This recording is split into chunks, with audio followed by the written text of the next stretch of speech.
গাজায় যুদ্ধবিরতিতে রাজি হামাস। তবে এই যুদ্ধবিরতি কবে থেকে কার্যকর হবে তা অনিশ্চিত। যুক্তরাষ্ট্র এতদিন অভিযোগ করে আসছিল যে গাজায় যুদ্ধবিরতি সম্ভব হচ্ছে না হামাসের কারণে, কিন্তু এবার হামাস রাজি হওয়ার পরেও যুদ্ধবিরতিতে যাবার ব্যাপারে টু শব্দও করেনি ইসরায়েল। উল্টো হামাসের পক্ষ থেকে ঘোষণা আসার ২৪ ঘণ্টা পার না হতেই লেবাননে ভয়াবহ হামলা চালিয়েছে জায়নবাদী রাষ্ট্রটি। এর প্রতিক্রিয়ায় দিনব্যাপী প্রায় ১৭০টিরও বেশি রকেট ও ড্রোন হামলা চালিয়েছে লেবাননের সশস্ত্র রাজনৈতিক সংগঠন হিজবুল্লাহ।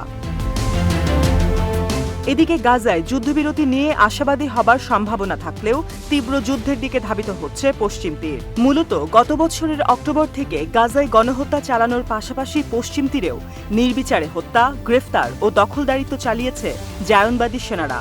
তাদের সাথে যোগ দিয়েছে ফিলিস্তিনি ভূমিতে অবৈধ বসতি গড়া ইহুদিরাও। জায়নবাদীদের হামলায় পশ্চিম তীরে এখন পর্যন্ত প্রায় ৫০০রও অধিক ফিলিস্তিনি শহীদ হয়েছেন। বুধবার প্রাক্তন সেনাদের নিয়ে গঠিত ইসরায়েলি দখলদারিত্ব বিরোধী এনজিও ব্রেকিং দ্য সাইলেন্সের অ্যাডভোকেসি কোঅর্ডিনেটর বার্তা সংস্থা এএফপিকে জানিয়েছেন, দখলদারিত্বের প্রশ্নে অবৈধ ইহুদি বসতি স্থাপনকারী ও জায়নবাদী সেনাবাহিনীর মধ্যে আগেও তেমন কোনো পার্থক্য ছিল না, আর বর্তমানে একদমই কোনো পার্থক্য নেই। চলতি মাসে পশ্চিম তীরে অবৈধ ইহুদি বাসিন্দা ও জায়নবাদী সেনারা কাপুরুষের মতো স্থানীয় ফিলিস্তিনি বাসিন্দাদের ওপর কয়েক দফা সন্ত্রাসী হামলা চালায়। জায়নবাদী সন্ত্রাসী হামলার প্রতিক্রিয়ায় ফিলিস্তিনের মুক্তিকামী প্রতিরোধী সংগঠনগুলো পাল্টা আঘাত হানে।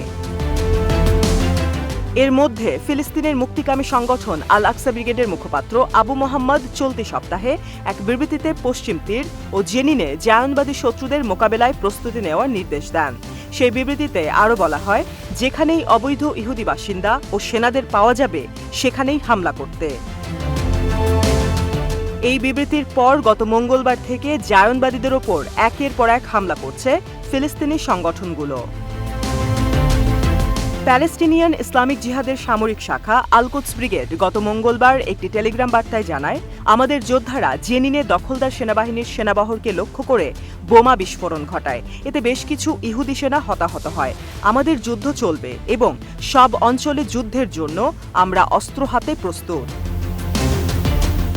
আল আকসা ব্রিগেড জেনিন শাখা টেলিগ্রাম বার্তায় জানায়, জেনিন শহরের কাফর ডান এলাকায় একটি জায়নবাদী স্পেশাল ফোর্সের সাথে আমাদের যোদ্ধারা তুমুল সংঘর্ষে লিপ্ত হয় এবং আমাদের যোদ্ধাদের বুলেট ও বিস্ফোরকের আঘাতে শত্রু শিবিরে হতাহতের ঘটনা ঘটে। গাজায় হামাস ও ইসরায়েল আদৌ যুদ্ধবিরতিতে পৌঁছাতে পারবে কিনা তা নিয়ে বেশ সংশয় থাকলেও লেবানন ও ফিলিস্তিনের পশ্চিম তীর ও জেনিন যে রণক্ষেত্রে পরিণত হওয়ার দিকে এগোচ্ছে সেটি স্পষ্ট।